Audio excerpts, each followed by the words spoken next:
네, 이번 강의에서는 최대값을 구하는 알고리즘에 대해서 배워보겠습니다. 사실 앞에 있는 중첩 포문이 이해가 됐다면 이 코드는 크게 어려운 코드는 아닙니다. 네, 그래서 일단 배열을 선언을 했습니다. 총 5개의 값이 들어가 있는 배열을 선언을 했고, 선언과 정의를 했죠. 네, 값을 선언과 동시에 저장을 하는 것을 정의했다라고 이야기를 합니다. 배열을 선언과 동시에 값들을 이렇게 5개의 값을 정의를 했습니다.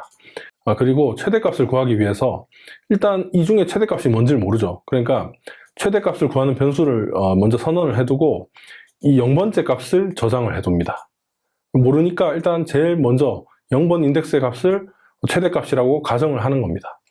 그 다음에 포문을 돌립니다. int i는 1, 그리고 i는 그러니까 배열점 length 하면은 이 배열의 길이가 5죠. 그러니까 5보다 작을 때까지 돌게 되는 겁니다. 그래서 1, 2, 3, 4 이렇게 돌게 되는 겁니다. 근데 보시면 인덱스가 0부터 시작해서 0, 1, 2, 3, 4인데 총 5개인데 왜 이게 0부터가 아니고 i를 1로 했나 라고 생각을 하시면 보시면 이렇게 됩니다. 지금 max에 ARR 0번의 값이 먼저 저장이 되어 있습니다. 그래서 이 포문에서는 이 max 값과 이 각 요소들을 다 하나하나 비교를 해서 더 클 경우에 max 값을 교체하는 방식의 알고리즘입니다. 그렇기 때문에 이미 max의 0번째 값이 저장이 되어 있는데 자기 자신, i를 0으로 해서 자기 자신과 비교하게 할 필요가 없겠죠.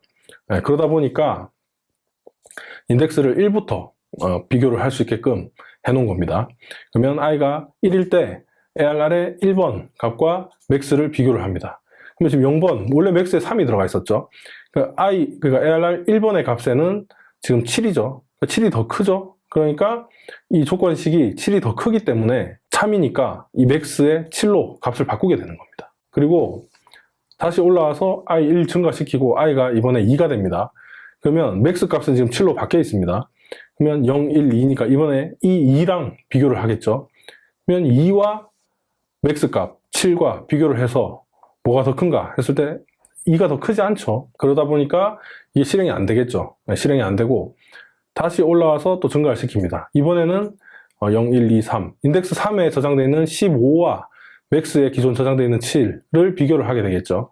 15가 더 크죠. 그러니까 ARR 3에 있는 15가 max에 저장되어 있는 7보다 더 크기 때문에 max 값을 15로 바꾸는 겁니다. 그러면 max는 지금 15가 돼 있겠죠. 그리고 다시 올라가서 i 증가시키면 i가 4가 됐죠. 4가 됐으니까 이번에는 ARR 4번에 저장되어 있는 9와 15를 비교를 합니다. 더 크지 않죠. 더 크지 않으니까 max 값을 교체하지 않습니다. 그러면 결국 출력을 해보면 최대값은 15가 나오게 되는 겁니다.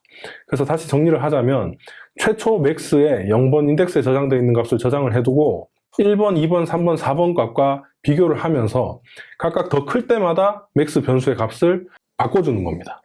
그러면 제일 큰 값이 결국 max에 저장이 돼 있겠죠. 이런 식으로 최대값을 구하는 알고리즘을 만들 수 있다고 보시면 됩니다. 그러면 이 조건을 바꾸면 최소값을 구하는 것도 쉽게 구할 수 있겠죠. 그래서 아래에 있는 문제도 한번 풀어보시고 이 알고리즘에 대해서 다시 혼자 분석을 한번 해보시면 좋을 것 같습니다. 다음 강의에서는 셔플, 그러니까 배열에 있는 모든 값들을 전부 섞어주는 셔플이라는 알고리즘에 대해서 배워보겠습니다.